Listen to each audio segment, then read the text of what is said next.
po kahapon na nagsagawa po ng kilos protesta nang wala namang kaukulang permit. Ano po ba ito sa tingin po ninyo?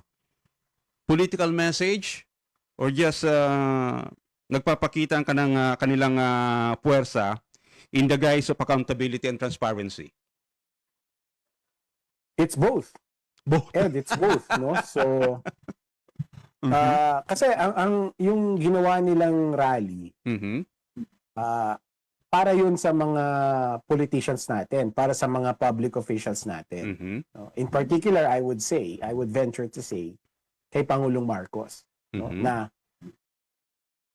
parang tinatakot nila Mhm. right? Parang tinatakot nila na malakas kami Mhm. at pinakita namin yung lakas namin, kaya dapat baguhin nyo yung desisyon nyo na kasuhan yung isa sa amin, Mhm. who is Senator Marcoleta. So it's both a political message na ano pa rin kami, malakas kami na voting bloc, Mhm. and also a way to convince, quote-unquote, convince President Marcos na iatras or wag na ituloy Mhm. yung nakabingbin na kaso laban kay Senator Marcoleta. No? So, bottom line, Ed, yung nangyari at nangyayaring rally na yon ngayon ay hindi ito tungkol sa exercise of free speech. Okay. Hindi ito tungkol sa the right to peaceful assembly na lahat tayo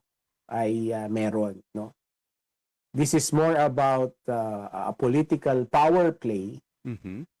ng Iglesia ni Cristo para takutin yung mga nasa kinakaukulan, no, yung mga public officials natin, Mhm.